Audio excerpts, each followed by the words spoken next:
Welcome to Buffalo After Dark, everybody. It's your Wednesday night uncensored, unfiltered, and unafraid sports show.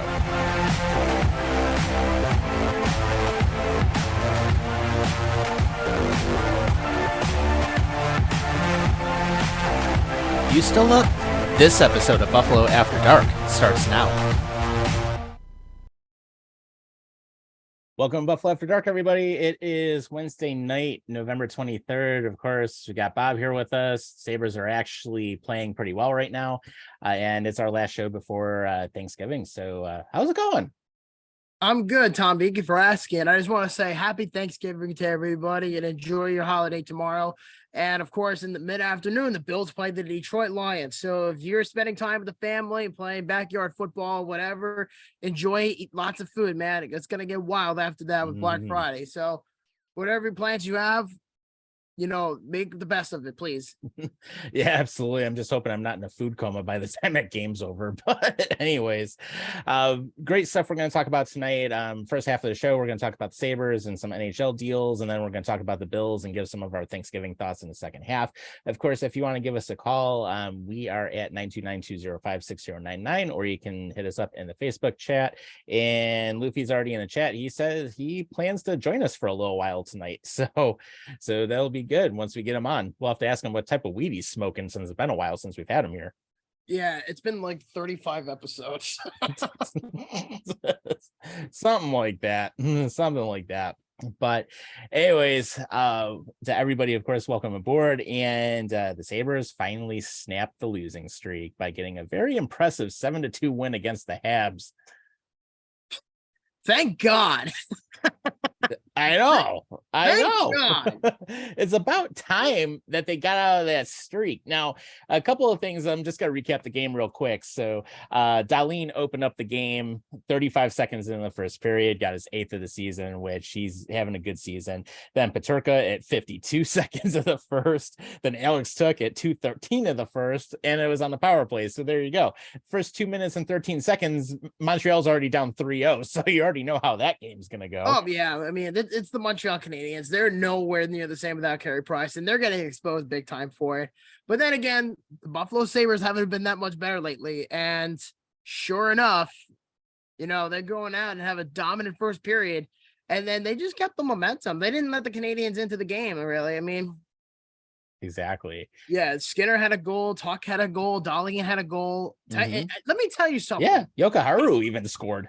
Tage Thompson, I believe, if I read it correctly, he's one of the top 5 leaders in the NHL among goals. And I think he's like 3 or 4 goals behind Connor McDavid. Yeah, I mean, Thompson scored his 13th of the season the other night. So, and the Sabres just scored, speaking of which. Beautiful. We'll recap that game in a moment, too, because that's going live right now. So Victor Olofsson, guys. Victor fucking Olofsson, and they're doing the smoke head again. Thank God for that one. And please, if the Buffalo Sabres are watching this, please make the goat heads the full-time jerseys in the next 4 seasons. I would love to see it come back. I mean, and I figured since it's retro night, of course, I know you got the classic. I have the classic 3rd jersey that I'm wearing, which of course, knife jersey. Yeah, which of course the goat head is actually sold out in a lot of places right now. So if anyone has any tips on where we can buy one that's actually authentic and not a cheap knockoff, then let us know. Give us a shout in the chat.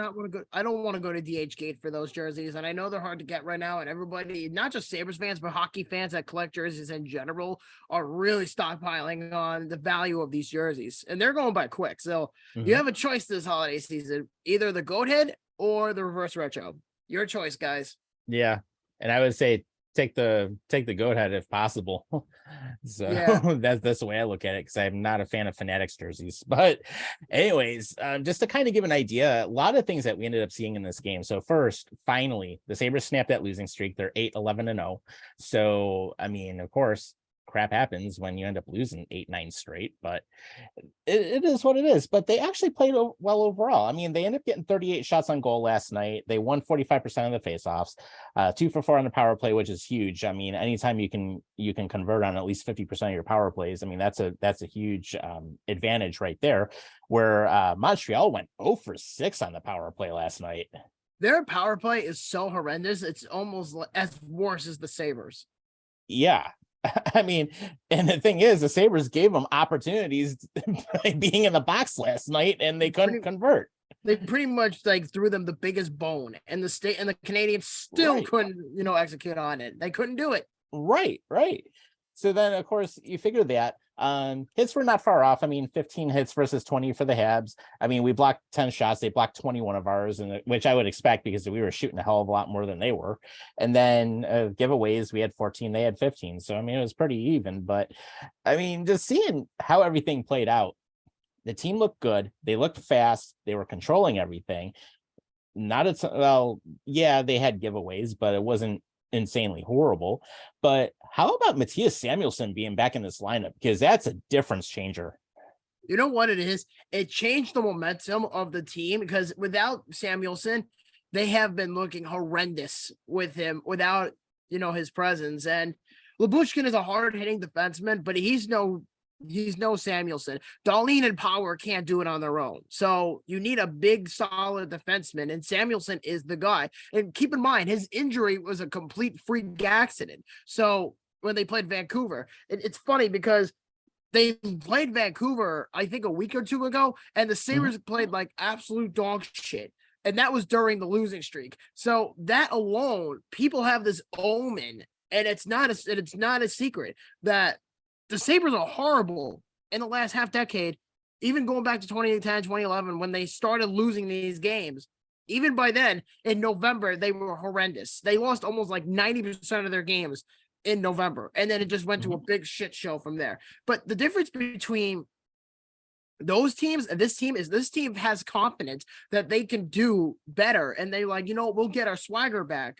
And they have, and it's showing. They blew out Montreal. They're coming out strong against the Blues right now in the Goathead jerseys. And I think a lot of people were looking forward to the Goathead game. So this is the one game that I haven't been this excited about in a long time, since probably like the Heritage Classic last season against Toronto. But I will say that team in the past just didn't try. This team is young, inexperienced, and they're going to grow together. And I think that's a big step to what they're trying to do. Yeah, 100% right. And UPL is in net tonight. So so Anderson's is sitting this one out. But at the same time, like you said, this team actually has been putting together effort. And even though we went on that long losing streak, it wasn't for lack of effort. I mean, there were bounces that just didn't go our way. I mean, look at the Boston game when we actually held them to 1-1 through the end of 2. And then they ended up getting 2 late goals. But we were still fighting like to the very end of that game. It's one of those things where this team actually cares, and they're actually trying to make something happen. And there's times that you're not going to get the bounces that go your way. Are there any totally trash games I could think of that we've really had this season? It's kind of tough to say because, I mean, the effort for the most part has been there. It has, but you have to understand, too, they played a lot of good teams. They played Tampa. They played Carolina. They played Boston, who, by the way, is on freaking fire right now. And I hate saying that because the Bruins are playing for lights out. And you know what it is? The Bruins are on pace the way they've been playing. They're on pace to record 146 points in the regular season. Yeah. 146. That's a friggin' good. And I don't know how. Go ahead. I'm sorry. Yeah, no, I'm agreeing with you. I'm saying that's totally good. Like, what happened? Is it bringing in Jim Montgomery as the coach?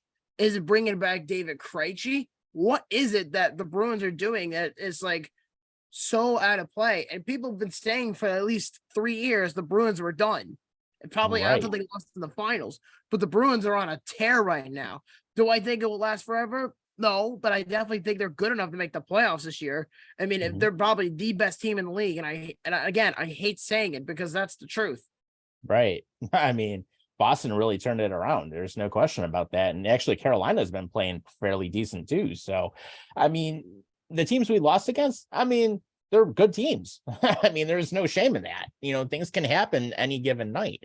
But the way we've been playing and how we were able to beat some really good teams, especially early on, that's a huge confidence boost. And even going into tonight, the Sabres set the tone early. Right now, there's a little less than 12 minutes left in the second. We already have 18 shots on goal, which is good. I mean, we want to have that. The Blues are a good team. We know that. But Jeff Skinner opens it up with his 8th goal of the season, assisted by Took at 18 seconds of the first. There you go. Yeah. You got that quick start again. And then Buchnevich ended up scoring at 53 seconds of the second. But then Cousins comes right back 2 minutes later, 2:53. He gets assisted by Hinostroza and Peterka. And then Olofsson comes in and scores a pretty sweet goal for his 10th of the season at 5:57 of the second from Owen Power and Middlestat. There you go. And you know what? Again, the Sabres are a young team. They're going to learn. I understand the Sabres. I know fans are getting tired and restless about, oh, they should be in the playoffs by now. They should have been in the playoffs a few years ago. I understand that. But let's face it. Once I got rid of Jack Eichel, the whole culture has so drastically to the point where now everybody wants to play here. Alex Tuck is a big backbone to this team because he grew up a Sabres fan and he's one of the best players on the team. So that's that. And then you bring in Owen Power, you bring in Rasmus Dahlin, but I still have questions about goaltending because I don't know if UPL is the guy. Craig Anderson is just getting another salary before he retires. And Eric Comrie is a big question mark. I still can't get a grasp on him. I don't know. I can't either. And he is definitely a question mark in my book too, because I mean, with Comrie, there's no in between. He either really sucks, like we've seen a few times this season, or he's been really good, such as that night where he had 42 saves. And I think that was against the Oilers, if I remember correctly. Yeah, that was... I mean, there's no in between, unfortunately. And the thing that's tough about UPL is he was coming off that hip injury where he had surgery on it. So again, he's going to be a little bit of a crapshoot, although he's been playing fairly well down in Rochester from what my understanding is, but it seems like he still has a little bit of development to do yet. I mean, and the glimpses I've got that I've seen with watching some of his action from Rochester and also watching some of his action from the rookie camps we've had here, it's I mean, I still think he's going to be a good goaltender. It's just going to take him some time. So that's what I'm kind of thinking there, but it's a question mark. I don't know. I'm more leaning towards Devin Levi, but we'll see what happens. There he is. How's it going? Hey. It's been a while. What's up, Vince? Happy Thanksgiving, pal. Yes. Well, happy American Thanksgiving, you should say. Yeah, when's the Canadian Thanksgiving? Way a long time ago. Yeah, it's like in October. Yeah. Oh, damn. The middle of October. I'm pretty, yeah. Yep. Yeah, so a couple of things I want to ask you first, and then we'll get your thoughts. So first, how's that truck running? Second, what kind of weed do you have tonight? Hey, the truck is absolutely insane. I just got new tires and rims for it. Cost me $3,800 around. Woo. Yeah, so I got some 38s on it. Nice. Yeah, are you driving that high country Silverado? Yeah. Sweet. And I got a 1.5-inch lift kit on it and lever bars, new lever bars. Yeah, nice. There you go. And the weed that I'm smoking is it's a vape. It's called Cookies and Cream. It's a okay. Local, so a blunt that tastes like cookies and cream. No, it does not. It tastes like weed, but it's called Cookies and Cream, and it hits you like a fucking train. Hey. I was gonna say you're doing that same stuff that smoking scan guy Damon does. I sent you that chase video of a while back. It's good stuff. Although he was hitting pure kush the other night. So. This is pure indica distillate. It's strong shit. Good stuff. Well, I'll tell you, man, it's like it's kind of funny. I wanted to ask you how that truck was doing because I'm actually upgrading my Jeep again. So I'm doing a few more things to it, but it's kind of funny though. But I mean, it got about 170,000 miles on it. It's a 10-year-old Jeep, soon to be 11, still in great shape, virtually no rust because I get it rust proofed every year. So that part's in good shape, and mechanically it's great. So basically now I'm just going to rip out a head unit, throw in an Android unit, which will upgrade that. I'm going to convert the rest of the back to LEDs. I already put a new suspension setup on it, and that thing just rides real nice. I love my truck, but I still miss my Dodge. I still miss the Dodge, the Rebel. I still miss my Rebel. Yeah. I'll still see that. I was gonna say I wouldn't mind buying a Ram actually. I wouldn't mind getting one of those. But we'll see. I might have to go large SUV next time around. So we'll see what happens with it. It'll either be like a Tahoe, a Yukon Denali, or I'm thinking Oh yeah, get the Yukon Denali. I know those are nice. Those are nice. But anyways, I was gonna say we were talking a little bit about the Sabres. I mean, they're actually up right now against St. Louis, which is good, but a couple good points. And actually, I know we're gonna talk a little bit about the Leafs here too, but the Sabres ended up getting Tyson Jost. You know what? I'm actually pleased with Tyson Jost because the fact that number one, he's still a young buck. He's like 24, 25. That's number one. Number two, he already recorded a fight with the Sabres, and he has the big body frame that can basically get into your face. And he's a good defense. He's a good offensive defenseman. He can handle the puck well in certain situations, and he can create plays. And I think that's the thing that really surprised me when the Sabres got him. That first game against Montreal took a huge impact on me. And right away, he's already becoming slowly but surely the Sabres' new enforcer.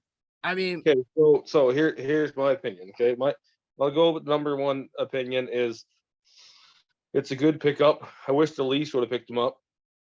But my other point is that he didn't have his chance to play. He didn't have his chance to get out there and show what he could do where he was. So, good on him. And it's better than Connor Timmins, whoever the fuck that is that we just picked up the fucking Arizona. Oh yeah. We were gonna bring that up next because I know that was the other trade that happened. Okay, not even to mention the fact. Who the fuck is Curtis Douglas? Who the fuck is that? That was one of the things I was asking Bob before we went on. Nobody.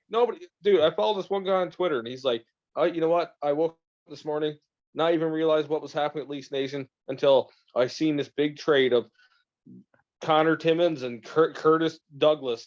And who the fuck is Curtis Douglas? Because nobody has a fucking clue other than the fact that the guy's 6'9" and he's a center. 4-1 Buffalo. Jeff Skinner just scored another goal. Oh, sweet. Fuck yeah, let's go. Could have been your captain. Damn right. But seriously, why did the Leafs go after Connor Timmins? They could have went after Erik Karlsson. They could have went after someone cheaper. Dude, I don't know. I don't know. I was gonna say you didn't slip your Maple Leafs GM some weed, right? And I'm pretty fucking sure the Leafs are also down their 4 best defensemen. I'm pretty sure too that if it was weed that he was smoking, he'd be all right. I think he's smoking methamphetamine. Right. Sounds about right. Maybe do an acid drop or something. Or mushrooms. I don't know. Mushrooms fuck what you do. So yeah. Yeah, true story. But yeah, 13:01 of the second, Skinner from Tuck. So another multi-point night for the two of them. Damn, guys. I think the Leafs are up 2-0 against New Jersey right now too. Yeah, which I don't understand. How the fuck is Toronto up 2-0 and they're down 4 defensemen and the Devils are playing red hot hockey right now? Well, here's the thing. The New Jersey Devils scored the first goal, but it was called back because of goaltender interference. But, dude, I'll look at this. I'll tell you who scored, okay? Hey, Bobby, are you ready? Ready for this? Yeah, I'm ready. Okay, you ready? Okay. So, the 2 scores for Toronto. Number 1 is John Tavares, number 12 of the year for Johnny Boy. And then, the surprise to me, it was supposed to be Holmberg, but it got switched to Kerfoot. I don't know why. That didn't make any sense. Pontus Holmberg. He played dude, he's 23 years old. He played 5 games this year. He had 1 assist, and he doesn't look that bad. He's a big boy. He's 6 foot, 220 pounds. So I don't know. It actually just hit me that the Leafs put Wayne Simmons on waivers just to make room for Connor Timmins. Yep. Hey, you know what? We got to look at Brendan Shanahan's plan. Well, stay the course. Stay the Mhm. course. What he says. Stay the course. And Kyle Dubas keeps on doing stupid shit, and he keeps being employed. I don't know. I don't get it. I fucking after the whole goalie fiasco, I figured he would have been fucking canned, but nope. Right. You gotta stay the course. Stay the course. Yeah, Go to I Leafs. seriously. Yeah, Fucking go for it. I was gonna say, I seriously thought Dubas would have already been gone like at least a season ago. Who, Shanahan? No, Dubas. Oh, Dubas. Dubas should have been gone last year. Should have been gone last year Right. after the Leafs. I don't know. I'm not getting a vibe out of the Leafs. I'm really not, because you get. I mean, I understand that you're shorthanded on defensemen. Trading for the trade for Timmins was a necessity. They desperately needed it. Whoa. No, not a necessity. The only goddamn reason he got brought on was because he's a Sault Ste. fucking Greyhound. Every other fucking player Kyle Dubas brings on is a former Sault Ste. Greyhound. Well, I mean, don't they also need a defenseman since they're down Morgan Riley and a handful and Jake Munson and all those guys? You know what? I would have picked the Zamboni driver that beat us over that fucking guy. Oh, I remember that. David Ayers, that guy. Yeah. I remember that. 42-year-old Zamboni driver. Let him play fucking defense. I bet he does better than fucking Connor Timmins does. Probably. Probably. Well, good luck with that, boys. That's all I'm gonna say about that. But I don't know. I mean, the Leafs situation is just very weird. I mean, they're a good overall team, but I feel like they could have done better if they were fully healthy on the defense on the blue line. But right now, it's just in complete shambles, and they acted out of desperation, honestly, with Timmins. I mean, what else are you gonna pair him with? Dude, it's pretty apparent. We started off slow. Now we're picking it back up again. Mhm. As you can tell, we're doing okay at this point. We should be doing better, but it's we're losing. We had our best goalie. I'm going to say best goalie at the weakest way I can say it, because best goalie is I'd rather have Samsonov than Murray. But even with all the shit that's going on, we're still staying competitive. We went to overtime with the with the Islanders the other night and lost. We can't win overtime apparently. But we're still going strong. We'll make the playoffs easily. I can guarantee it. We'll be 1 or 2 in the Eastern Conference. I can guarantee that. Well, I mean, I expect the Leafs to make the playoffs. I mean, that would just be ludicrous if they miss it. And we'll be 1 or 2 spot. We'll be number 1 or number 2. I can guarantee it. I would love for the Sabres to make the playoffs, but the way they started out in the beginning of the year, they were like out like Look at every year. Look at the last 2-3 years. Okay, this is what the Sabres do. They start off hot, keep going, click, and all of a sudden there's like downward spiral, crash, burn, and people don't survive. That's how the Sabres do things. They start off so hot, they look good, but dude, they're a young team. They're not. You can say they're good. You can say whatever about them. They can say they're terrible. I don't think they're terrible. I think they're a really good young team. They're just not prepared to go long distance in a season and have a winning record. They're not. Well, I mean, they still got to have some building blocks. I mean, I'm not saying that everything they're doing is all shined up, ready to go. That's not what I'm saying. I definitely think it's a whole bunch of kids, dude. Like you put a whole bunch of kids on a fucking hockey team, and you expect to have a playoff caliber team. It's not going to happen. Right. They're gonna it never does. They're going to make stupid mistakes, and it's going to happen. It's going to cost you a lot of games. But give it 2-3 years, then you got a fucking team in your hands. If you keep all the same tools that you have now, you keep them all there, then in 3 years, you got a fucking team on your hands. Right. I mean, they got the talent. They have the players coming up with Darlene, Power, Savoya coming up, Devin Levi coming up. They got some young guys. I mean, Alex Talk's playing really well. Tage Thompson is coming into his own. It's crazy how they have all this young talent, and yet they still can't produce shit on a regular basis. They don't have enough veteran experience. That's the problem. I agree, 100%. I mean, they desperately need it, but at the same time, you have to have a balance. Yeah, and I think when you have a balance, you have a decent team. But the Sabres, like you said, they don't have enough veterans to kind of say, hey, we got to push through. Let's go. I think Skinner's a really good guy to have because of his veteran presence, but like goaltending wise, I think you're set. Other than Comrie going down with the injury or whatever, I think you're set with the goaltending aspect of veteran presence. You have Anderson. Anderson's probably one of the best to have, and he's been playing pretty well. Yeah, and he's still playing. He's still playing like he's fucking 25. So it's not like he's out of the game, but he's a good goaltender to have for your younger guys coming up. I just don't know if UPL is your fucking answer. I don't necessarily think UPL is your answer. Yeah, I've got questions on him, and I definitely don't think right now that Comrie's the answer by any means. Of all Comrie can be a starter if you put the right people in front of him. And right now you got one of the best fucking young defensemen in the league. Other than I won't speak his name because he's just too good to talk about. Howard, Darlene, Lapushkin. No, I'm talking about a guy that plays in the Colorado Avalanche. Cale Makar. Yeah, I won't mention his name because he's a god among young defensemen. So Darling is not him, but he is good. He is a fucking good defenseman. Right. Yeah, and you still have lots of good talent on the team. It's getting that young mentality to get them set for not making stupid plays, not fucking confident in the puck when you should be fucking dumping it. You know what I mean? It's just stupid plays that cost games. Yeah, 100%. But at the same time, I mean, the effort's there, so I mean that's a huge step forward at least. And now they're starting to learn how to win games, so that's a good thing. Absolutely. So I love how Adam acts like with Cale Makar. I feel like I love how he acts like when he says, "I shall not name this defenseman." It feels like the whole thing was Sam Darnold. He says, like, I am not mentioning him because he's too fucking good. Right. I will say this. I'm so happy that Sam Darnold's starting on Sunday. Oh, what the fuck?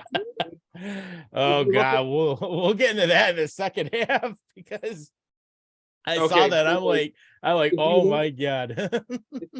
if you notice my name when I came into the chat, look at my name. Yeah, tank for Shroud. Yep. Come on, oh, Darnold. Man. There you go. Embrace the tank. Right. Oh man. I actually have one more thing I want to get to before we wrap up the first half of the show, and then we'll jump into football right after. But this is actually one of the things, Bobby, you wanted to talk about, the favorite goat head moments from when the Sabres had that logo. And I'll go off real quick. I have one favorite moment, and I have one not so favorite moment. Favorite moment, Sabres making the 1999 Stanley Cup playoffs. Not so favorite moment, Brett Hull screwing us and us losing in Game 6. Oh yeah, in 1999. Was that the one knee slapper? That was the one where he had his foot in the crease, and then they said, "Oh, it was a good goal," even though it was not good all the entire season before that. And then afterwards, then they changed the rule because they knew it was no goal. Yeah. So I have a good moment. I don't have any bad moments because if anybody doesn't know, one of my favorite goalies growing up was Dom Hasek. The Dominator was my favorite fucking goalie other than Felix Potvin. Yeah. Oh, and thank you, Chicago Blackhawks, for trading him to us in the worst trade you ever made. Yeah.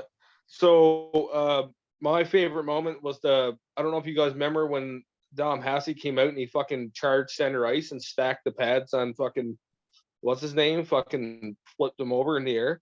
I think it was Marion Gaborik or Brian Savage. Yeah. He hammered him at like center ice. It was fucking unreal. It wasn't. Maybe it wasn't center ice. It was just before the blue line. I'm pretty sure he fucking hammered. Holy crap! We have Danny DeVito. Danny DeVito. Made the show. Oh my God! Please share it. Please share the video if you see it. Please share it because people need to see this. What I'm talking about. Oh, it's live. Andy, how's it going? Good evening, gentlemen. Hey. My brother. My brother, how are you doing? Hello, Mr. Talk Smacks a lot. Yeah, talk a lot of smack. That's the start.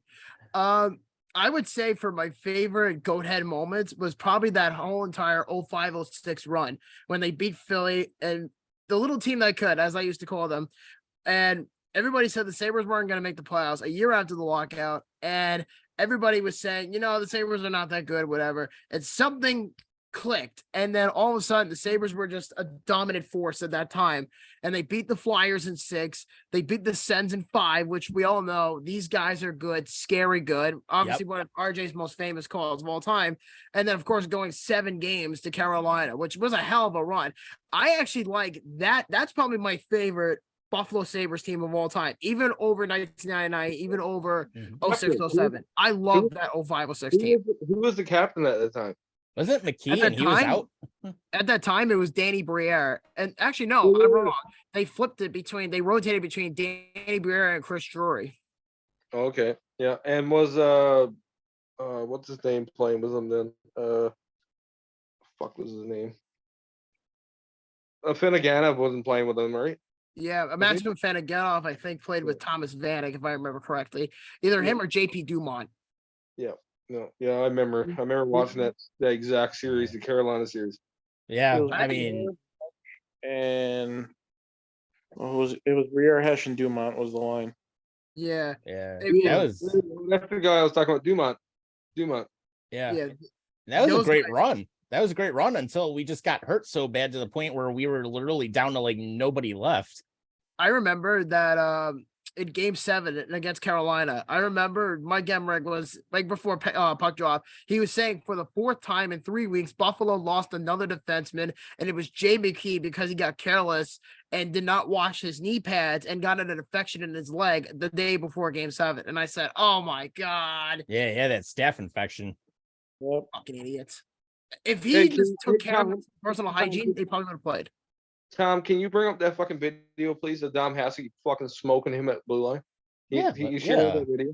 Yeah, let me see if I can find it. It's like one of the best moments of my life, seeing Dom Hassig slide out to the blue line and smoke him. Gaborik? Yeah, was it was it? I'm pretty sure it was Brian Savage. Was it against Montreal? I thought it was Brian Savage. I think he upended Gaborik. I think he did one on Zygmunt Palffy when he played for the Islanders. No, but he came right to the blue line. He was wearing the white gold head fucking jersey, and he fucking smoked him at the blue line. I don't know. I can't remember who it was, but he smoked him. Yeah, because I remember Hasek did that when he was on the Red Wings with Marian Gaborik and completely flipped him over, and he was called a penalty for tripping. Yeah, well, you can't not call that. You have to call something. Well, yeah, exactly. Exactly. I mean, at that time too, Hasek I think was like in his mid-40s when he did that too. Yeah, I was like, holy shit! Dude, he didn't give a fuck. He was a crazy motherfucker. All right, guys, I found the clip. Yeah, it was Gaborik. Yep. Pretty sure this was Gaborik. Yeah, there it is. That was beautiful. Yep. That was a workout. That was Gaborik. Yep. Yeah, I said that. Gaborik. No, it's not the one. I'm thinking about an older one when he played for Buffalo. We fucking smoked the guy. I think he might have did it to him twice. No, he smoked the guy when he's with Buffalo, dude. I swear to God. I'll have to find it. I just remember watching this. Is only 21 years old. I thought he was older than that. Well, there was a time. Well, let's see. There was a time he ended up flipping Bondra. Well, he threw the blocker at him. Was he playing for Buffalo at the time? Yeah, when he ended up, when he threw the blocker at Bondra, he was playing for Buffalo. Wasn't it during the conference finals? Dude, I just know that he fucking got someone one-on-one and he fucking hit him at the blue line and fucking smoked him. Not even that Gaborik, worse. Yeah, because I was 5 or 6 when that series was being played. Because I was born in 1992. All this happened in 98, 99, 2000, etc. That was the era that got me into hockey was around 97, which was 25 years ago. And obviously this jersey and this color scheme is what got me into the sport. So, and of course, Dominic Hasek at the time was my favorite player. Right. One of my favorite goalies in my life is Dom Hassig. The way he played was just I just loved the way he played. Yeah, it was Gumby. totally different for the time. Also, I mean, he really brought in Dude, stuff that you nobody never- ever saw. You never seen the goalie fucking lie down and flip his pads across the fucking top of the net and roll over and shit. You never ever seen that shit until he started playing. And when he Yeah. started doing that, everyone's like, oh, okay, well, you know, no such thing as stand up and just butterfly. There's fucking, you can do whatever the fuck you want. Yeah, Yeah. I mean, seriously, one of the greatest all time, if not the greatest all time to ever be in the butterfly. I mean, the stuff that he could do is just absolutely crazy. I mean, I remember one season, I want to say, I thought there was like at least one season where he had less than a 2 goals against average or something, or 2 goals against. Dude, I he think it was one of insane. the years where he won the Hart Trophy. Been back-to-back years, I think. I mean, Hasek was just on a whole different level at that time. He was just incredible. Yeah. I mean, you can. It feels like that with down here because there's a lot of debate with goalies with the Rangers and the Islanders, like who's better between Lundqvist or Richter or Shesterkin. And a lot of people to this day will debate that down here, and they'll say, "Oh, it's Henrik Lundqvist. Oh, it's Mike Richter," and they'll No, compare the it's two. okay, I'll argue this to the fucking end. I'll tell you now, Hendrik Lundqvist is not a Mike Richter. Mike Richter was better in the long run than King Henry was.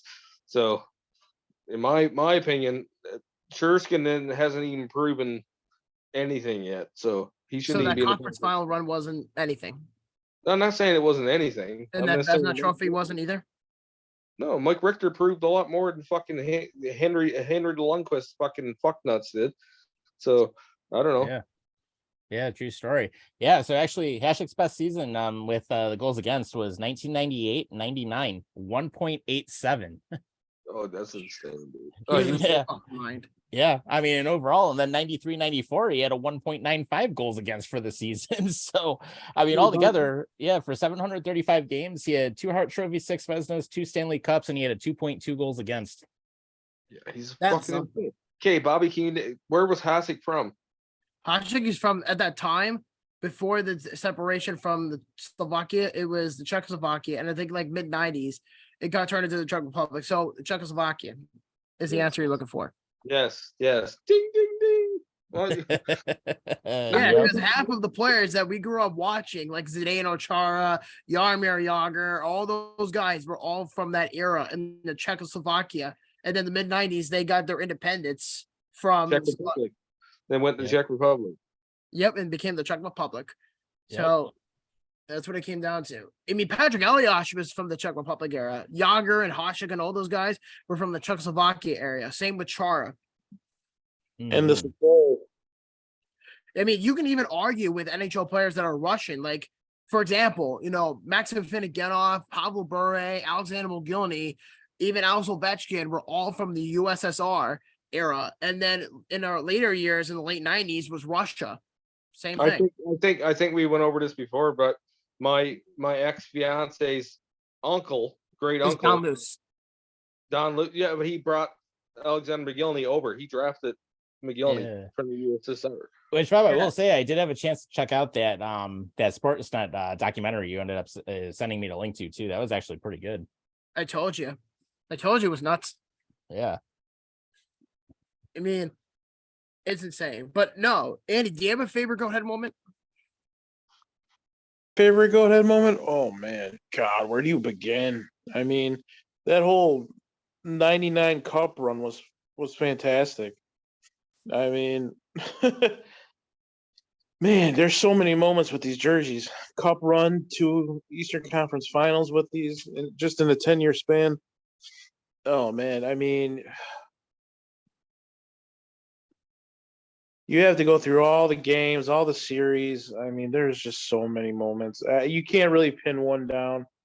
But that '99 moment for a cup run, it's the That only. was an unexpected cup run. Nobody thought that was going to happen. No, they had no Yeah. stars. They were just a bunch of hardworking players. That I mean, the greatest star they had on the team was what, Shatan?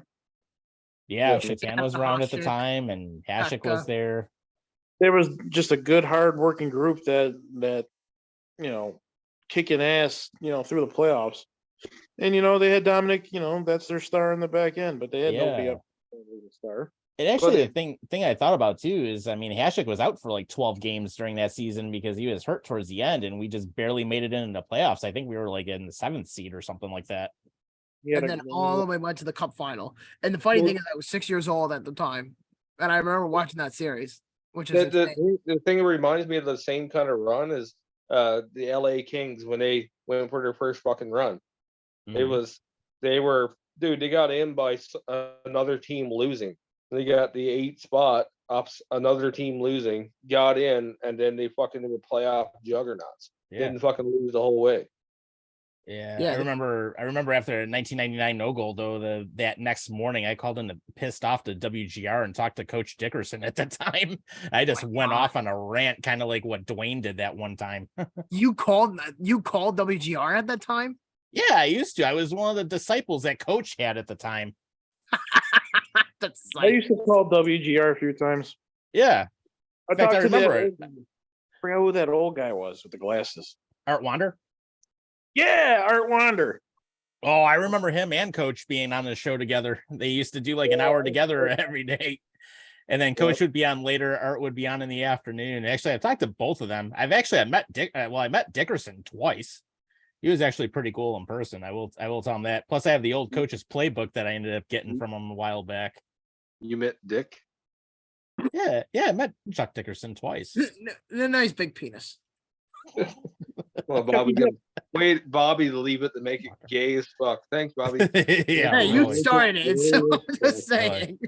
But no, Dickerson was cool. And the thing I loved about his show at the time, he never screened anybody. You just show up and say what you want. Yeah. I mean, I have kind of like what we do. I mean, I have no opinion on that because I didn't even know WGR existed. I just cared about the Sabres at that time. Me either. I didn't know anything about any of that bullshit. But yeah, they've been around for a long time. That was before they went to All Sports, though. They used to actually be like a regular talk show station. Empire Sports. Yeah. I remember that from back in the day. Empire Sports. That I remember. I also remember when they got the TV rights to MSG, where they had to get it from the Rangers, and it was like MSG Plus, MSG Buffalo. I think they did at one point. Yeah. I still to this day don't understand why MSG is still the partnership with the Sabres.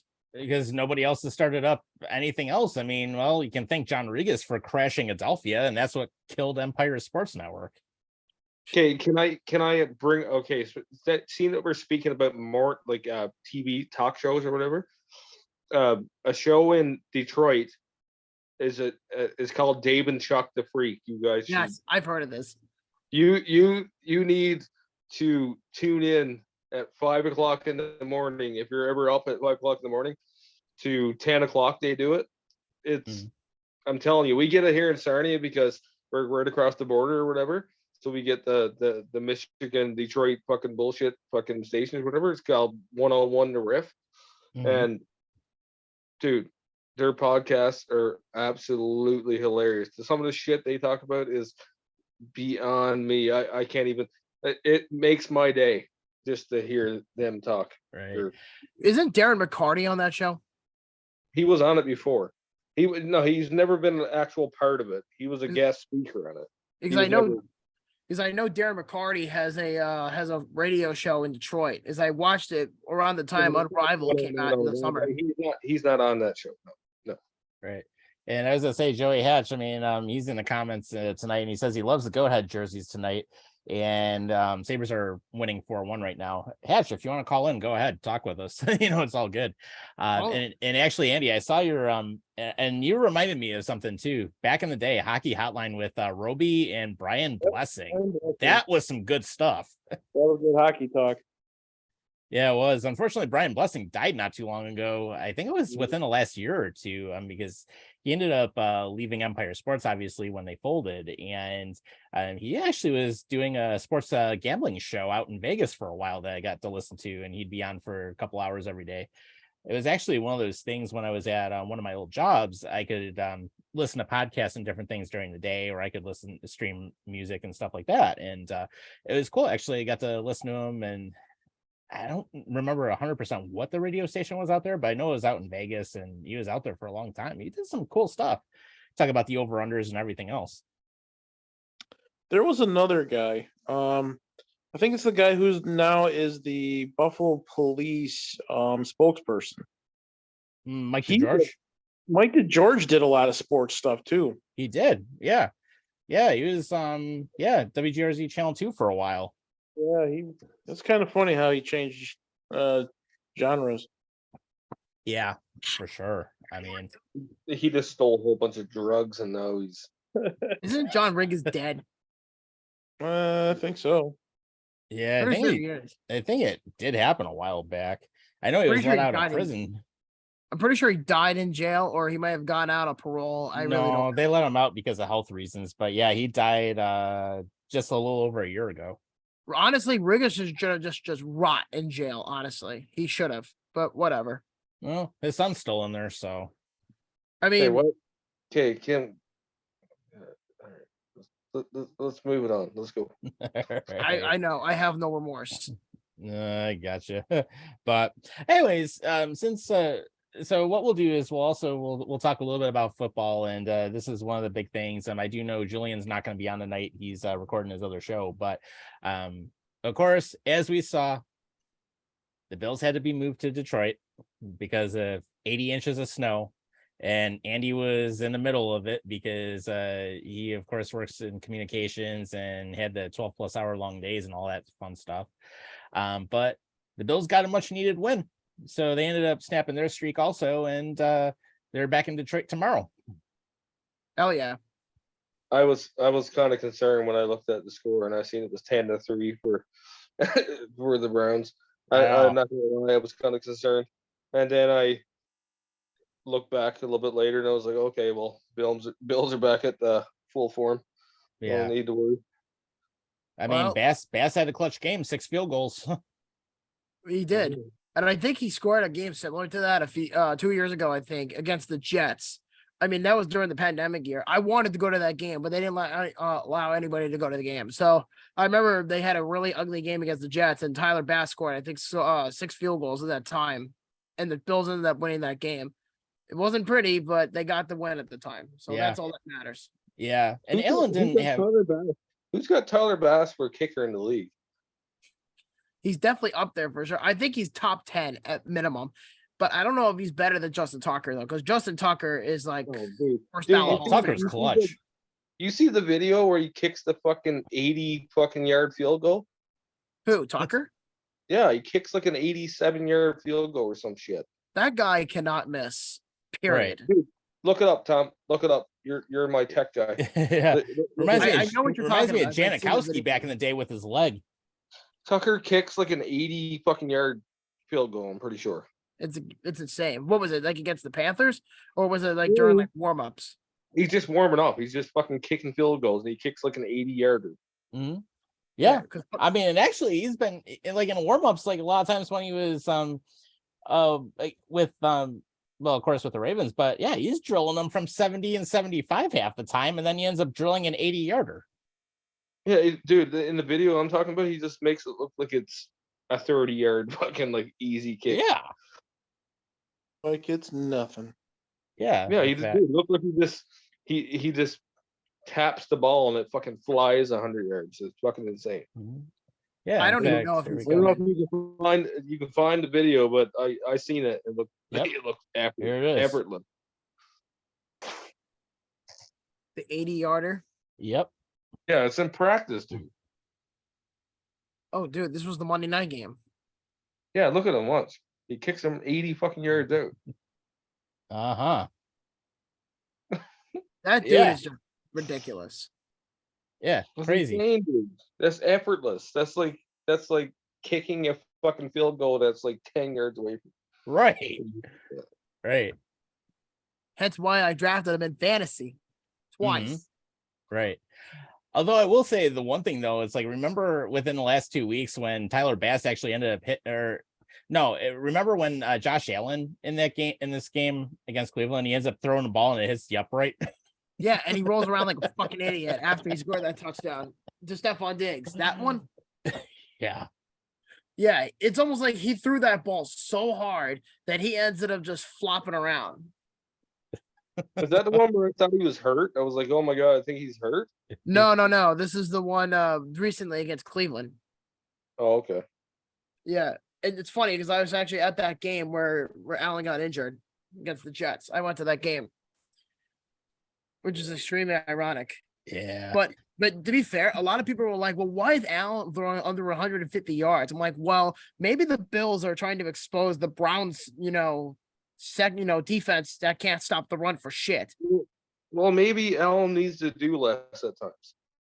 Right. Allen needs to learn to fucking put his weight on other players. And I'm fine with that because I feel like even in the Viking game, when they had a great first half and they completely collapsed in the second half, even by that standard, I said, well, the Bills have a really good team and they know this, but they had a lot of miscues that should have never been made to begin with. And almost every Vikings fan was like, they're very, very lucky that they won that game. It's still in my opinion, that was the best game I've watched all year. By far.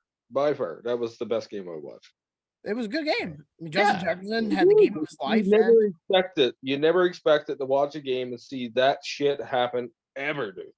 When it was on the Bills, when it was right back on the fucking on their goal zone and it fucking came back in and it was a fumble, nobody in their fucking right mind thought that was gonna happen. Nobody thought that was gonna happen. Exactly.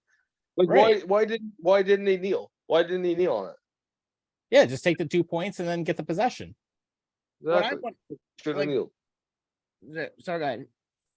No, go ahead. I'm good. Well, I was gonna say is at the 1 yard line when they stopped Kirk Cousins at 4th and 1. After they stopped him, we all thought the game was over. And then Mitch Morse's fat ass fumbles the ball on the snap, and it caused the fumble, and Minnesota got right back in. Yeah, but that's what I mean. Nobody was expecting that to happen. Everybody thought that was the impossible thing to happen, and then it happened just like that, right? So that's the kind of game I want to watch. If I'm watching a football game, I want to fucking see that shit, because it goes back to the Atlanta game with Atlanta and Panthers when they fucking had that game. When he airs it out fucking 70 yards to DJ Moore, and then DJ Moore is like, I'm gonna be a childish little bitch. I'm gonna slam my helmet. I'm gonna take my helmet off.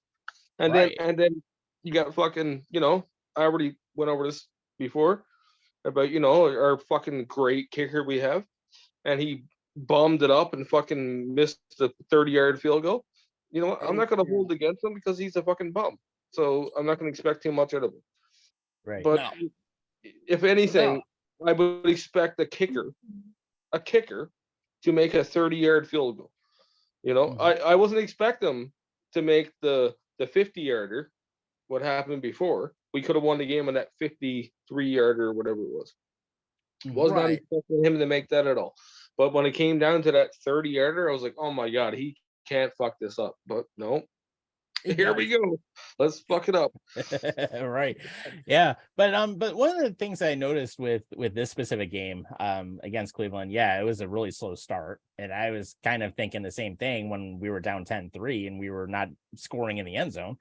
But the thing that I like from what we saw with the Minnesota game and also what we saw more of this past week is the fact that the Bills are actually running the ball finally. It only took them how long to freaking use Singletary, Hines as a return guy, and also use James Cook. Well, to be fair, Hines was only on the team for a few weeks since the trade a few weeks ago, and then they didn't really use him that much. And then this game, good return guy. Yeah, good return guy. I'm fine with it, but I think the purpose of trading for Hines was to be, a pass catching running back on trick plays. That's what I think what they were intentionally using him for. I'm starting to get in the favor of using him as a punt returner. I don't know if it's because they trust Isaac McKenzie to fumble the ball. I don't know what the deal is, but I think that they should use Hines a little bit more. I mean, I love James Cook. I love that he's starting to finally pick up his pace as to why he was drafted in the second round, the mini Dalvin Cook, if you will. I mean, the Bills are starting to finally figure out the run game. But Dalvin. He lit it up against us the week before a little bit. And then Adam's like, well, they should have traded for Dante Foreman. I'm like, why would the Bills trade for Dante Foreman? I mean, he's having a great year in Carolina. Dude, he's a He's a big back, dude. He's a fucking big back, and he gets good yards when he needs to. Right? Well, yeah. I mean, I'm not just saying that he's a bad running back. I just think that the Bills had other plans. I mean, I don't want to make assumptions. Or you could have went for Chuba Hubbard. Hubbard would have fucking helped you. The Panthers would not trade Hubbard at this point. I don't Oh, think. yeah. At least I don't think. Well, They I would mean, trade everything under the fucking sun right now, dude. Only thing they ain't trading is Brian Burns. They will not trade him. I can guarantee it. right. No. And take a look at what happened when they traded Christian McCaffrey to the 49ers. I mean, he added a whole nother dimension to the 49ers offense. Oh my Dude, god. look at the 49ers. Look at the 49ers did this past week, dude. They fucking beat the shit out of the them. Cardinals. I know. I They lost beat the by 3 in my fucking money shit league out of them. thanks And to not McCaffrey. only- Here's the thing, though. If you look at that game, the whole game the Cards were watching fucking McCaffrey and Debo. But dude, you had Kittle and Ayuk or whatever his name is, and they were just running rampant on them, dude. They didn't know what to do. The Cardinals had no answer. They had no answer because even if he didn't have an answer, you had Debo and fucking McCaffrey to go to. So they got a whole bunch of yards, and plus Ayuk and fucking Kittle got fucking 2 TDs each. Right. Like, Yeah. I'm pretty sure Jimmy G went for six TDs or 5 TDs or what did he go? Yeah, something Yeah, and crazy. It one was of like them- his best game of the year. Yeah, and one of those touchdowns was with Debo Samuel, who thank God scored a touchdown. I was about to lose in my other league, and and the funny thing is, I traded Debo Samuel for AJ Brown. Biggest fucking mistake I made this year. And Okay, wait, but I lost to Andy this week by 2 fucking points. 2 fucking points. you lost to Andy by 2 points. Oh yeah, 160 to 162. He beat me with 2 fucking points. I lost Oh. by 40 plus points to Tom of all people. Yeah, second win in a row. Really? You fucking lost? You lost? I Yeah, I lost. whooped his ass this week. Oh my god. Hey Andy, Yeah, darling. I didn't get to see the recap of our match this week. How did I lose by 2 points? Well, you did. I was kind of sweating bullets a little bit because you had, my second favorite team. You had all the fucking best assets you can ask for, and I had Kittle, which had a great game, Yep. and D-Hop, who had a fairly decent game for Colt McCoy throwing him the fucking ball. But yeah, I mean, I decided to keep Amari Cooper on the bench this week because I don't believe in that. I believe in that bad juju against the Bills, so I kept him off, and he had a ball of a game versus the Bills. Yeah. That was another 27 points I put off the fucking scoreboard. The Browns secondary, I mean, not the Browns, the Bills secondary made Amari Cooper look like the second coming of Justin Jefferson, just how he played this week. Oh, but Amari Cooper is good, dude. He's been a good not receiver fucking for a good. long time. He is Right. not. I'm not saying he's bad, but I don't mind Amari Cooper scoring touchdowns. But it's the fact the secondary couldn't cover him for shit at all. First Right. touchdown, Terry Johnson couldn't cover him for If shit. you're gonna compare Amari Cooper to fucking Justin Jefferson, I'm gonna tell Tom to play that video of that one-handed catch where he grabbed it out of a Bills player's hands. Oh, It's so God, fucking yeah. fucking- Yeah, against Cam. Oh, You should tell that guy. Hey, Burns shouldn't be fucking Spider-Man. That guy is fucking Spider-Man. Oh yeah, Right. definitely. But what I don't understand is how the fuck did the Panthers beat the Falcons on prime time a couple of weeks ago? How the fuck do I know? I mean, it was on Amazon. Everybody saw it. I don't fucking I know. don't pay for Amazon Fire. All I know Or is that whatever. we Amazon lost Prime. and I don't pay for Prime. I'm just loving the fact that we're like second pick right now. If we keep losing, we're either gonna get Shroud or we're gonna get fucking what's his name. So Bryce Young. you know, okay, I'm gonna tank for Shroud. I'd rather tank for Shroud. There you Well, go. I mean, right now you have the number 2 pick. You just have to out tank Houston. Okay, that's gonna be hard to do. But by the way, talking about about the Texans.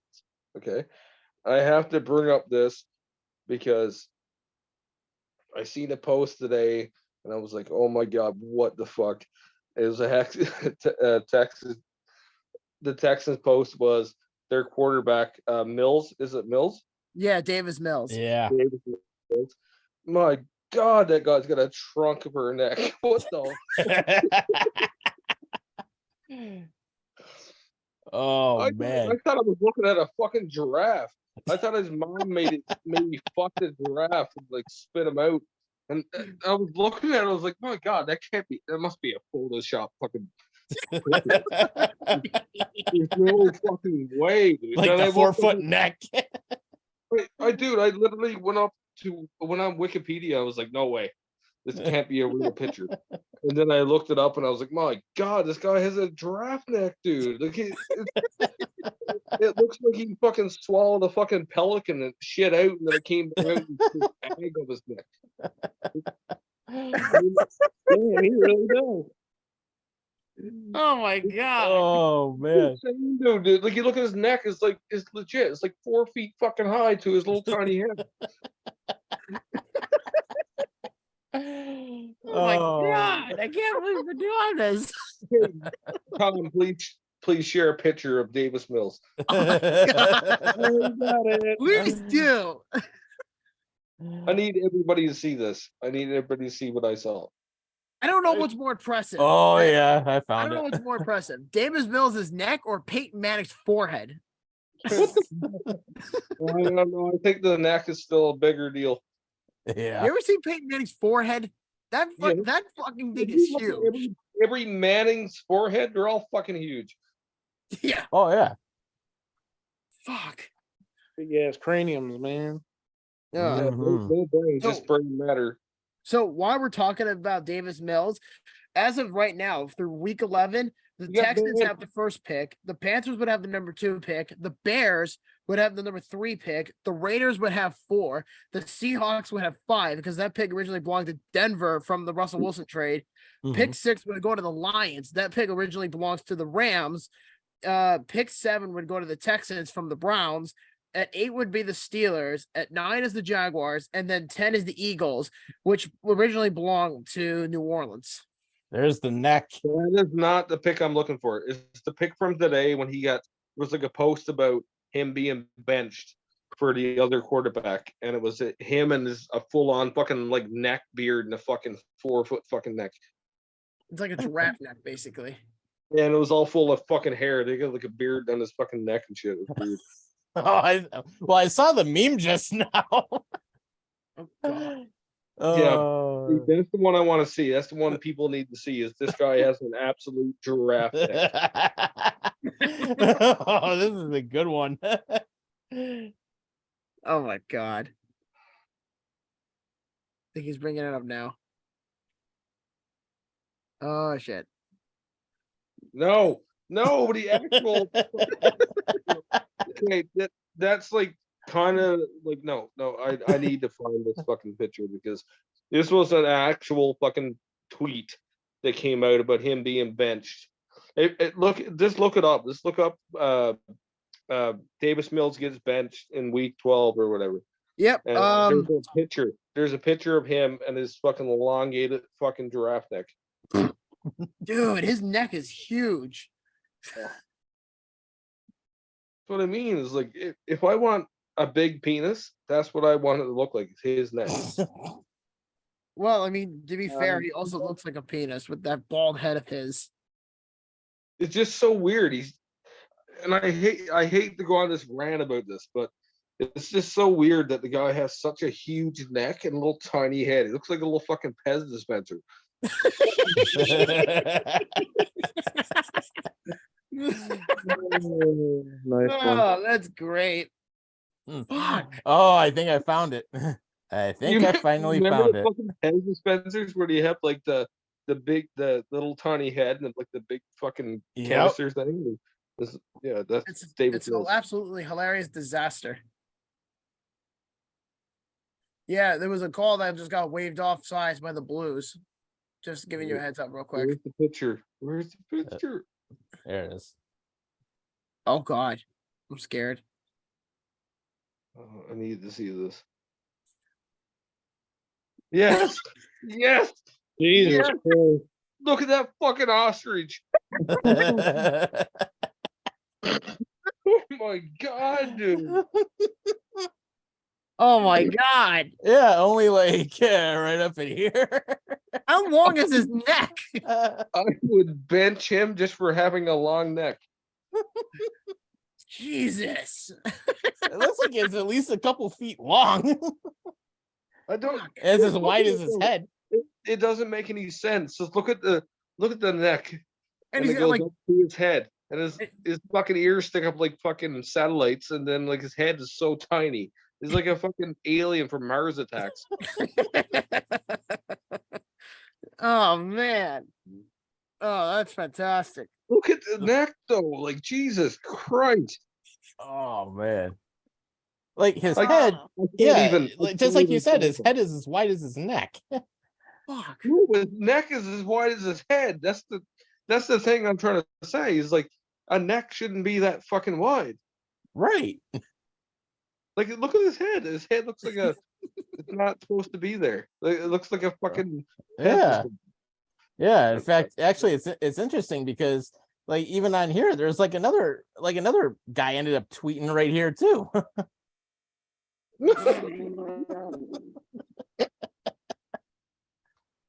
And then someone else actually decided to take a look at it, and it's like, here's another tweet that came out about it. Oh my god. Oh god. That's an Might find obvious him down there. Photoshop. Yeah, don't Oh, worry. He's a quarterback in the fall, and he works at the Bronx Zoo in the spring and summer. But that's what I mean, though. The guy's neck is not proportioned to his head at all. It's so fucking Right. Should nickname him Dino. Dino. Yeah. Flintstones. Flintstones. Yeah. And his owners should be named Fred Flintstone and Barney Rubble. There we go. Or just call him fucking Giraffe because he looks like a goddamn giraffe. Yeah, really. Giraffe Neck Dave. Man, find he's it- crazy.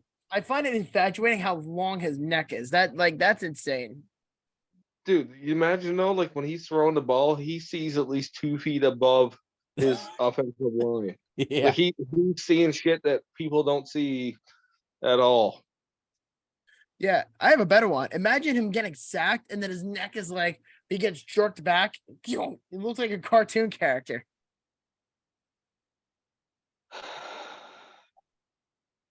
I put a couple up. Probably. Holy shit. Wow. The good I old have- chronicles of his neck. Yeah, thanks for the comedy, Adam. You know what? I didn't have spices Oh, this man. year. His mind got bad, but we're making fun of Damon Smells. And Oh my God, Andy! Like, see, I just saw that. I'm like, holy God. That one gif where he's like talking to a reporter or whatever. Like, what the fuck is wrong with? Is that a? Right. And I see the one that you sent looks like from Shrek. How big is this fucking apple? Like, where's my apple? Give it back. Fuck. What the Oh my fuck? Is God. there like a dick in his throat? Well, that's a huge dick if that's the case. That is fucking unreal, dude. I can't. I didn't even know who this guy was until yesterday when I seen the fucking or today or whatever, and I seen the tweet and I was like, my God, man. Right. How does his head not fall over when he wears his helmet? How does it not go like and break his neck? Who the fuck knows? Oh, I just man. don't get it. The proportion, the head to neck ratio doesn't work. Right. Hey. Or in one Does way, he it's get like like a- it's like Does Zach he get, Wilson's like, when brain he doesn't work. throws- Okay, when he throws, does he get like a headwind and it fucking blows his head back while he's fucking throwing? Or... Probably. I wouldn't be surprised. Oh, oh wouldn't be God. surprised. That's fucking unreal, dude. Yeah. There's like fucking what do you call it? Like It's like, aerodynamics when you fucking the wind flow over a fucking head or whatever. And Yeah. how does Oh, that when you get the wind knocked out of you. No, that what no, you're looking for? aerodynamics. When you run and your fucking head is your neck's that fucking long, your head must go like as you're running. Right? Yeah, he's not proportioned aerodynamically correct. His head's too What if he's small. double? It must like fold over. It must do something. I mean, I could imagine him being double jointed. Yeah, probably lean like backwards like 15 degrees or something. Probably shut up. I mean, I'm not the one that's obsessed with the guy's neck. Well, it's fucked. It's fucked, okay? Anybody that's fuck you. You set yourself up. Oh Lord. But we'll wrap up on an interesting note too. Well, actually, before we do that, we're a little bit of overtime tonight, so it's all good. But I gotta say, what's worse, Davis Mills getting benched or Zach Wilson being a total dumbass and Oh not my accepting that he can't God. play? Yo, Zach, Jesus Christ. Let me tell you firsthand what the fuck's going on down here. First of all, there are a lot of people in my region that absolutely hate Zach Wilson right now, to the point where people are basically saying, good, he deserves to get benched. And there's some people that are saying, your mom. yeah, he goes after his friend's mom and then he gets benched for it. He was the biggest hero in the paper 2 weeks ago when they beat the Bills. And then now he's the biggest fraud 2 weeks later because he held no accountability after their horrendous loss to New England. And then Robert Saleh was put in a tough position. Either they keep him and loses the locker room or bench him and loses the locker room. So it was a very tough situation. And then just 2 days after he gets benched, or today even, Zach Wilson's like, why now? Why me? I want to play. And Salah's like, you know what? We're gonna roll with Mike fucking White. I'll say this, Zach Wilson, you're my hero. Keep banging all that MILF vagina. I will back you on Twitter. I will back you on any social media account. Keep banging that vagina. I will be there to watch. You know what would be insane? You know what I just hit me? That What's that? Sam Darnold lasted longer as the Jet. Yeah, Sam Darnold lasted longer as the stretch starting quarterback than Zach Wilson. Finally. I'm not gonna. Yep, Jack Quinn. He 5-1. had 3 or 4 good quality scoring chances tonight, and he missed on every single one of them till now. Sweet. Could have had a fucking Finally buried one. Yep. No fucking time. Good for him. Yeah. 12:44 the third. Yep. So Mike White is the guy. Yeah. And this is good to see. They're beating up on a good St. Louis team. Is that his first of the year or is that his first career goal? Second career. I think it's second or third. No, second. It's his third career, second of the season. Nice. Atta boy, Jackie Quinn. Yes. Well, playing on a line with Cuzzy and Paterka, man. I mean, that's a great line going forward. It is. He'll get lots of points, dude. He'll get lots of goals this year. I can guarantee it. He's learning. Yeah. Oh yeah. You just gotta be patient. I'm gonna say I'll read for the Clouds and I'll say at least I'm gonna say 16 or 18 goals he'll get this year. 18. I'll say 18. I think he'll get about 12. I say 18. I'll kind of split the difference. I'll go with 14. I'm gonna say 17. Point wise, I'll put him at 45. Okay. Well, I'll put him at 35. All I know is this: is the Sabres are starting to roll, and the Jets can suck a dick. Yeah. And Zach Wilson's gonna learn the hard way. Yeah, and 2 weeks ago, Jets fans had the audacity to say that Buffalo was a bunch of frauds. They're going to win the AFC East, and then 2 weeks later, they lose in the worst possible way possible. Zach Wilson holds no accountability on himself. It gets benched from Mike fucking White, and Justin Fields might play on Sunday against the Jets. So if they lose out, there's going to be an unmedicated disaster in the works. Well, you know what? I still look at the fact that Zach Wilson's playing more moms than we'll ever imagine. So it doesn't matter. Well, I think to be fair, Zach Wilson probably banged more moms than he does wins. It doesn't matter. Jesus, that's a brag. I'd fucking wish to be Zach Wilson banging all the MILFs right now. Jesus Christ. They, fuck me. He already got paid. He doesn't give a fuck. He's just banging bitches. Hey, you can just pay him off if they try otherwise. Yeah. And pretty much the media is like, Zach Wilson sucks. He's a boy compared to a man. He's a boy in a man's body. Well, he still is a fucking kid, dude. He's a fucking kid. Yeah, what he just did, but not taking any accountability, he's a fucking boy. You see what Josh did? He fucked up. He manned up, and he was completely uncensored too when he admitted how he screwed up. Yeah. You can't make a boy a man if a boy doesn't want to be a man. He's still a boy. Game. He's playing a man's game. Either you fucking be a man or you be a boy. He's being a fucking boy right now. Exactly. Yeah, he's being a little bitch, but at the same time, he gets more fucking milk pussy than I could ever imagine getting. I don't fucking care about his pussy, fucking his body count. I can care less. The Jets just fucking said fuck the season. They really did. Putting Mike White in. Oh my God, they're over Joe Flacco. They should have just sucked it up and kept him in and then went with it. And after that, deal with it. Yeah, and of course the Jets are the most overrated 6-4 team right now too. I mean, that's like beyond overrated.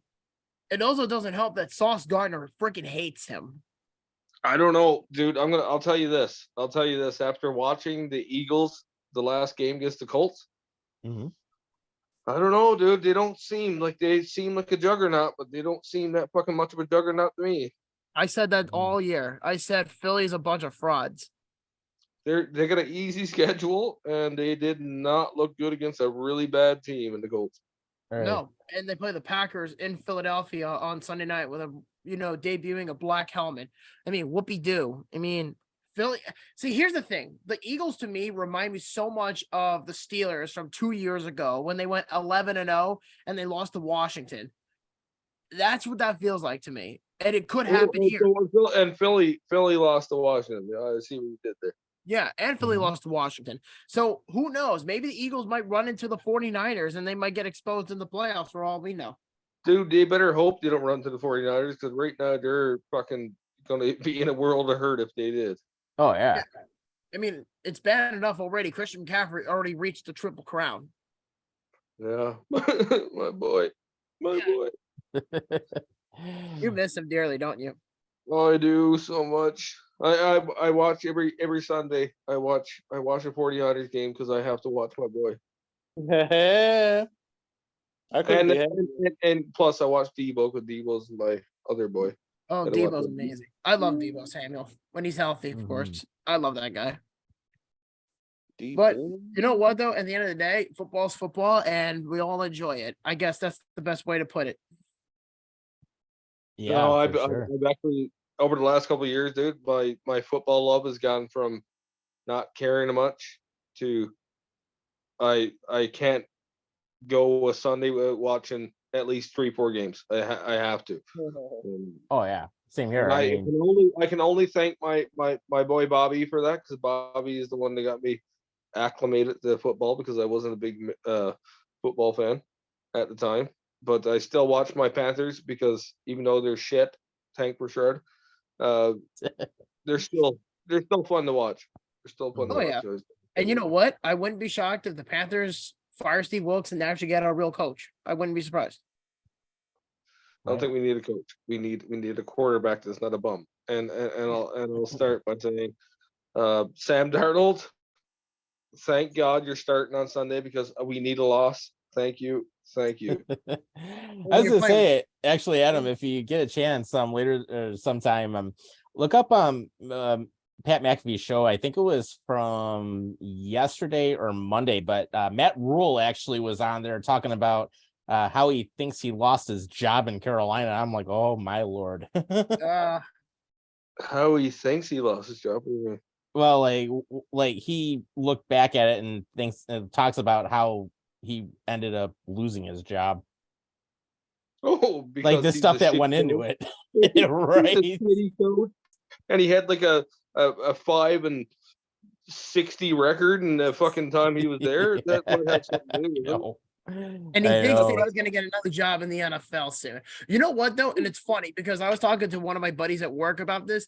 And I said to him the other day, if the Panthers are going to hire a coach, I firmly think D'Amico Ryans is going to get the job. I firmly believe this because he's a defensive coach and he could really work with J.C. Horn and C.J. Henderson and Brian Burns and all these guys.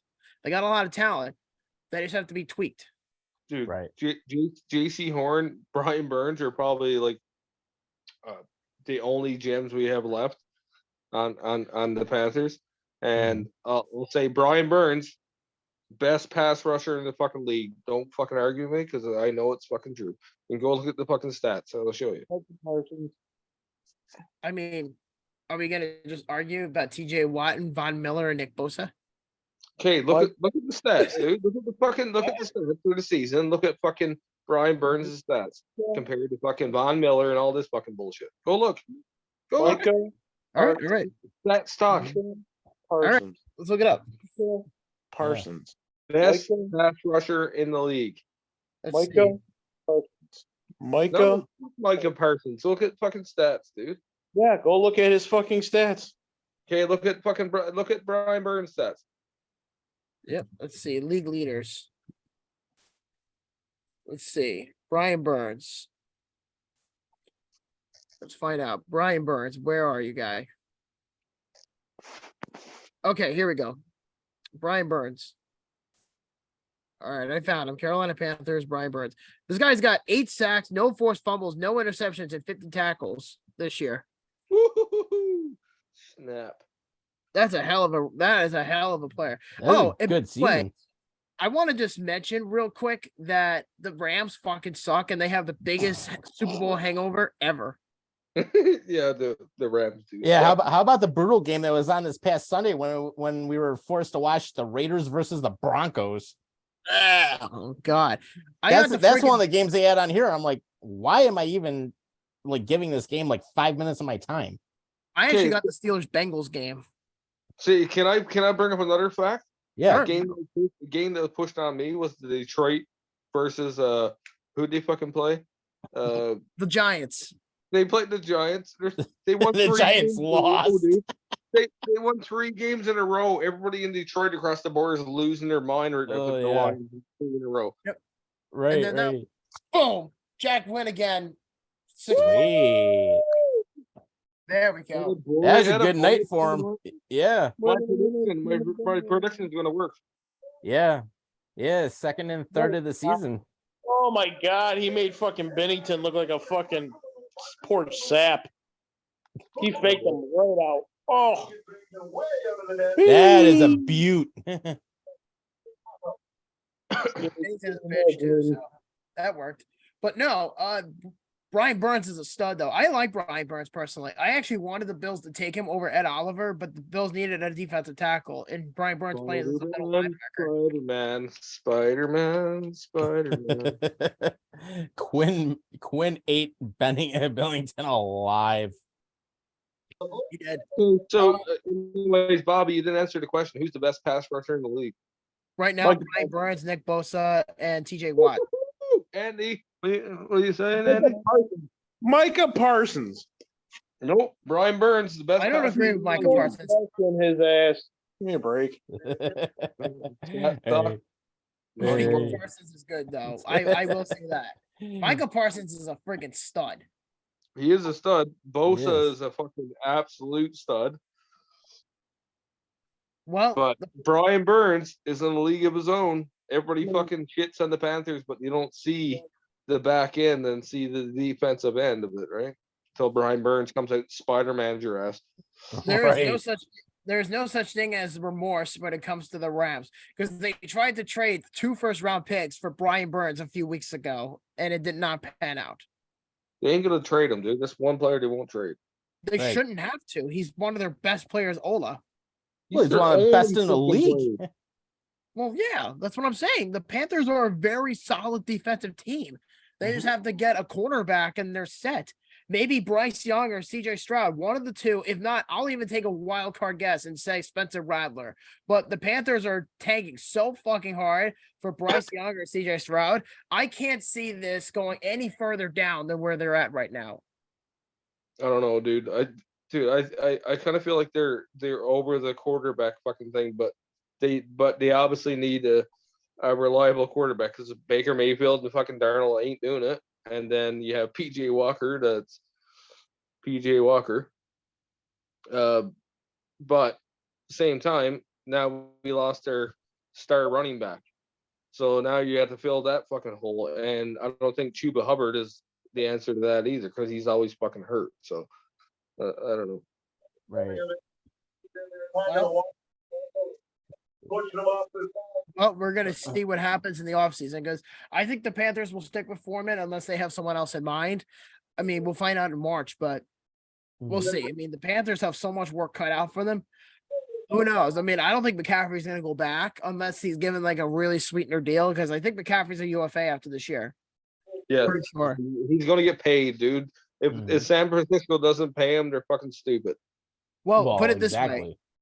Well, the Niners have a choice. They can either pay Nick Bosa or they can pay well, that's McCaffrey.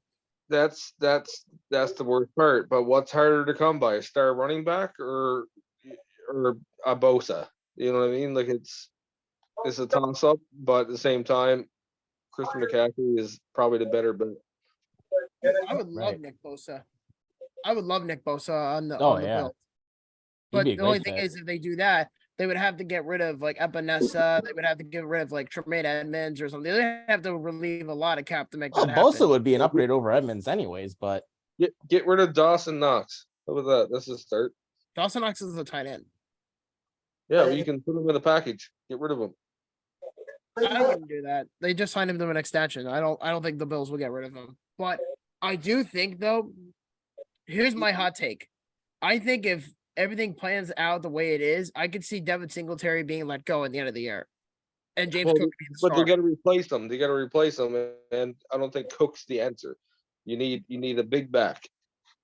Yeah, I mean McCaffrey could be the guy, although I don't think the Bills want to pay him what he wants. I don't know. I mean, it's hard to say. Really. You can't afford him. Bills can't afford him. I don't know. And he said it first. The Bills can't afford McCaffrey, and they can't. Oh, they can't. Unless like Von Miller or Josh Allen restructure their contracts, then that's the only way that the Bills are going to get McCaffrey. Yeah, but how much are they going to even restructure? Even then, look what the Panthers got for McCaffrey off of the 49ers. Let's look at it. Yeah, they got like 500 picks for him.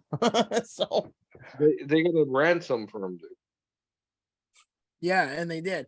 And I gotta say, for what it's worth, Carolina got a pretty good deal. Even though it was not a first round pick, it's safe to say the Panthers are probably going to flip half of those picks. I can imagine. Yeah, we can use those picks for a lot of things. Mm-hmm. Absolutely. You can use it on a wide receiver. You could use it on a tight end. You could use it on your O-line because that's the Panthers desperately need is they need a help on the offensive line. Could potentially use it on a QB. We definitely we lost a bit when Robbie Anderson left for wide receiver, but we still have DJ Moore. Dude, if somebody would throw him the fucking ball, the only person I've seen that would throw him the ball is PJ Walker, and look at the fucking pass. A 67.5-yard pass that was the longest pass of the year. Right? Yeah. So throw the fucking guy the ball. He's gonna catch it. Right. Yeah, and Baker Mayfield can't throw a football of his life. He can't throw. He wouldn't throw a fucking. I don't want to get into it because I'm just gonna get like all stressed. We've actually heard this conversation before with Darnold. Yeah. You know at this point, I'd rather fucking Sam Darnold throw him the fucking ball because Baker Mayfield has a. I don't know if you watched any of the earlier games in the season when Baker was passing the McCaffrey. He looked like he wanted to throw the ball. He's like 2 or 3 pump fakes on a fucking, and then he passed it off to McCaffrey and like let him into a train wreck, dude. It was hard to watch. It was hard to watch. Right. Yeah, I agree. Yep. It's so predictable. Yeah. Yeah, it truly is. But what we'll do, we actually went an hour and a half tonight. So I just want to wrap up real quick and just want to say to everybody that watches us, and of course, some of the things we're all thankful for, obviously. Well, first, of course, the biggest thing we'll always say is thankful for good family, good friends, you guys, obviously, everyone that watches and takes the time out. It's a great thing. Of course, girlfriend and the family, same thing. Appreciate them, and just the good things that are going on. I mean, we have a lot of good things happening here, and even with the storm that we ended up getting this past week, I mean, a lot of people taking care of others here too. So it brought out some good things in everybody. So the biggest thing I'll say is, hey, it's a good time of year to reflect and all the good things, and it's also a good time of year to, well, it's especially a good time of year to do something good for somebody. But although we should always do that too. Yeah, of course. Well, I'll just say, I wasn't on for your you call it Veterans Day in the States? Yeah, Veterans Day.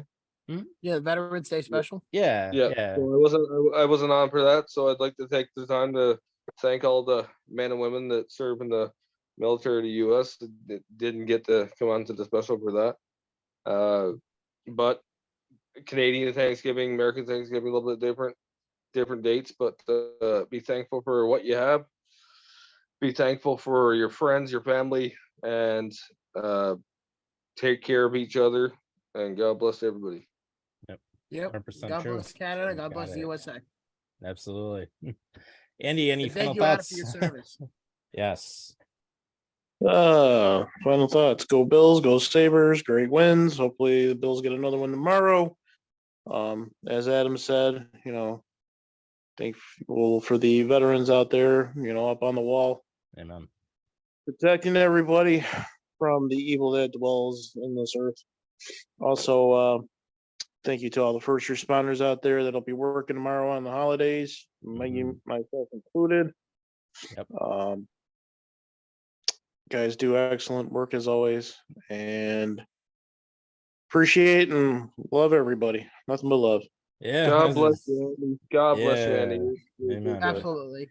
For Yeah. me, I am thankful for many things. I'm thankful for all of our vets, that serve in our country across the border, Canadian, American, etc. Thank you guys for your service. All the first responders, that's working tirelessly through the storm, and not just the storm, but just in general. They're out there, protecting everybody they can and helping everybody they can and need. I also want to just send out a big thank you to, like I said before, all the veterans out there, Adam included. The first responders, of course. I'm thankful for my friends and family. I'm thankful for my wife Brittany, because I got married earlier this year, and I'm just blessed. It's an honor, and obviously I'm hoping for the Bills to win tomorrow, and I think they can, and I think they will. God bless America. God bless Canada. Yeah, it's we're gonna have a good time tomorrow, and just enjoy the food, and don't go too crazy on the alcohol or on the food, because you're probably gonna have to go out get some Christmas Don't listen presents to on him. Black Friday. Get all fucked up. Jesus, don't listen to this guy. Yeah, Right. yeah, I was gonna say, most exactly. of us have Friday off. It gives you like 48 hours to recover. Well, I'm a lighthead, least. so that's a big difference. Or a Yeah, lightweight. yeah, I know. You were drunk after one beer when we were in Kansas City. It's not Oh, even shut the fuck Thanksgiving in up. Canada. I'm gonna get all fucked up. So I don't know. I'll celebrate for you, Bobby, because you're late. One beer here. I was gonna say, I went through like half the case and I wasn't even close to anything. So. Well, you're an experienced drinker. I'm not. There's a big difference. I don't even drink that often. I still went through like half a case and I was fine. The fuck you talking about? You drink like maybe like 3 beers or something like that for like tailgate or whatever it is you're doing at night or whatever, hanging out with your had buddies, more. and playing poker or whatever. I don't know. Oh God, Bobby, shut up. Yeah, exactly. So, Oh man. what's it called? But no, ultimately, guys, let's be blessed at what you have. Be fortunate, be grateful. Thank you again, Adam, for your service and for all the men and women serving our country, and all the first responders out there, and even the mailman. Thank the mailman for delivering your mail every day. They don't get enough credit. Hoorah! Hoorah! Yep. Mhm. And there are 3 games tomorrow on Thanksgiving. So why don't we go through our predictions real quick before we wrap up? Yeah. Why don't we do that? All We right. got the Bills and the Lions. Oh, Bills easily on that Bills. Okay, one. I'm gonna take the Bills. 'Cause I'm not stupid. We'll see about that one. Next one is the Cowboys and the Giants in Dallas. Cowboys. Yeah, Tony Pollard turned it up. He was the reason I kicked your ass in fantasy, Bobby. Yeah, Yeah, thanks. I think Got me a 30-point game. Fair enough. I think Zeke and Prescott are gonna light it up. Yeah. Andy, what about you? Cowboys or Giants? I'm going Cowboys. Cowboys? For me, I'm going with the Giants. Oh Why? my god, what the fuck is wrong with you? Why not? They always play very, very tough against the It's Cowboys. gonna fucking light them up. It's gonna light them Yeah. the fuck up. I mean, you figure Zeke is in, Yeah, Dak is Zeke's in, and Pollard Dak, is and in. you have, oh yeah, they're gonna fuck them They're up. gonna run the ball like right down your throat. Yeah, no shit. The Giants also have Saquon Barkley. It's like Mills's throat, like a giraffe. That's what they're gonna look like. Yeah, basically. And then the last one is the Patriots and the Vikings. Oh my god, I'm gonna take the dark horse. I'm gonna take the Pats. Ooh. Take the Pats. Why the Patriots? I don't know. I just feel like there's a dark horse aspect to this, and I feel like the Pats are gonna fucking win by like a field goal. Oh, okay. Wow. It sounds okay. like me with the Giants. I'm gonna take the Giants by 10 over the Cowboys. So that's what I'm gonna do. Tom, who do you think? Patriots or Vikings? I think Justin Jefferson's gonna light it up again, and Vikings will take it easily. And I think it's gonna probably be like a 14-point game. You seen the Pats defense lately, dude? They're pretty fucking stellar. Yep, and they beat the Jets. Well, just our Yeah, shit team. I don't know. What's that? My boy, Stevenson. Is it Stevenson? Yeah, Fucking Ramondre Stevenson's a running yeah. back. Yeah. I picked him up as a dark horse, dude. He's been getting me points every Sunday. There you go. And it's funny because I'm going to the Bills Patriots game next Thursday. Oh, Yeah. oh.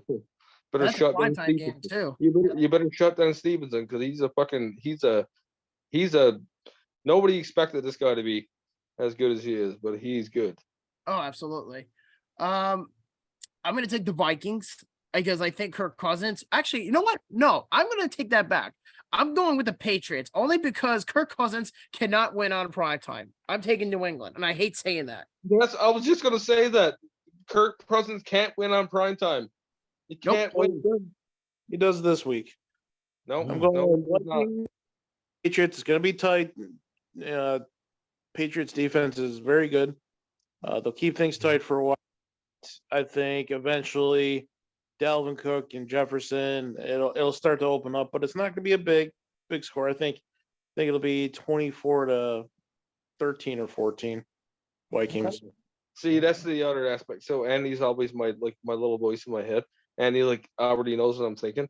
So I think it's gonna go good for like 3 quarters, and then it's gonna be Dalvin Cook's gonna run the fuck out of the ball, and Jefferson's gonna be there to crush it. But I feel like the defense will stop him for the majority of the game. But I'm still gonna go Pats just because I feel like the defense is enough. But I don't know. We'll see.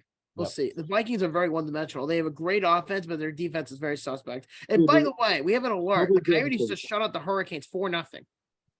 Oh, good lord. Yeah. Yeah, it must have been that trade they made today that made them all. Yep, and we got the final from Buffalo. So the Sabres beat the Blues 6-2.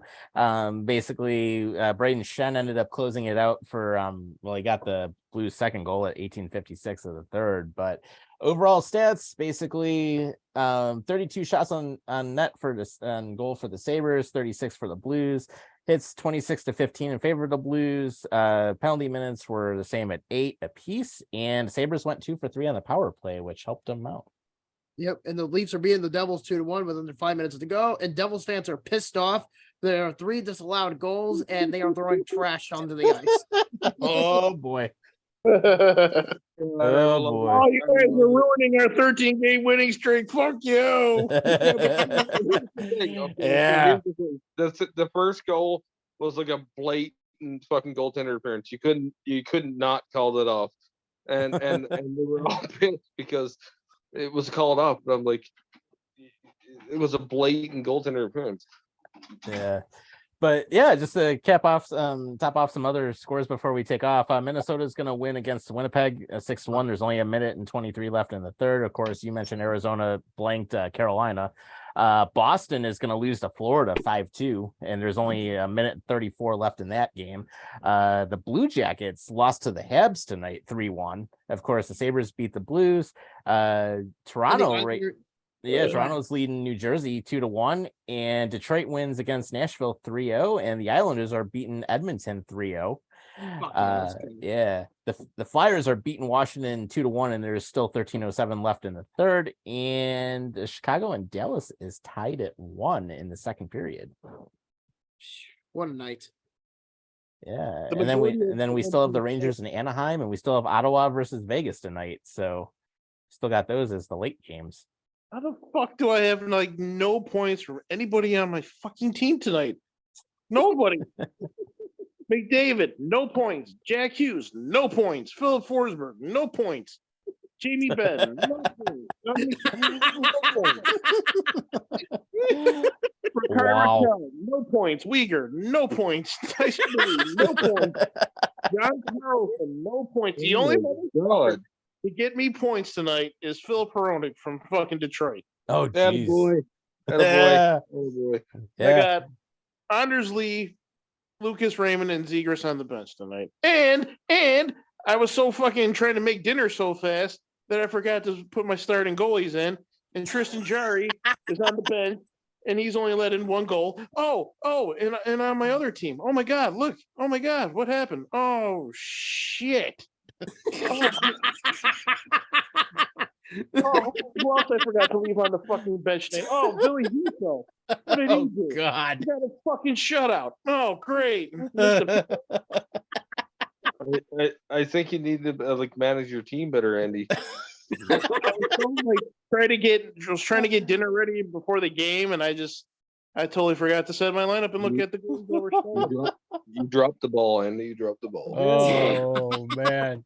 Dude, that sucks. Oh, and by the way, to answer your question about Connor McDavid, is I got the Islander game on. The Islanders are double teaming him, and that's paired up with Noah Dobson and Adam Pelech. Those two guys are basically like laying up Connor McDavid right now.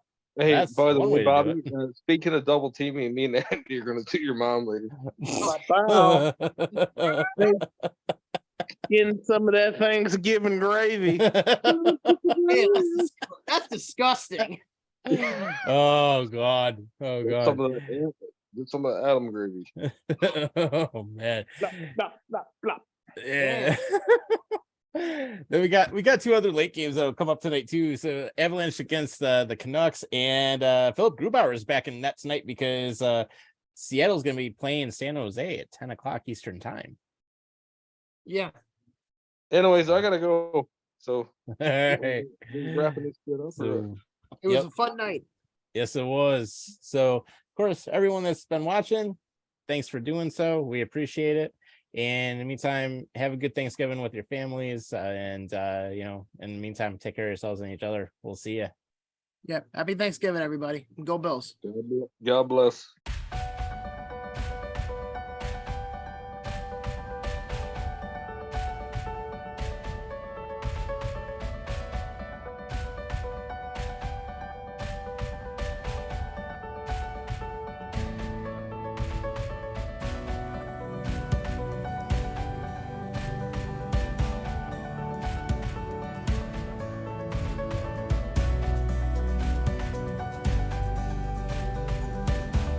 Buffalo After Dark is an Asian H Studio production and is produced in partnership with Horns and Hooves Entertainment.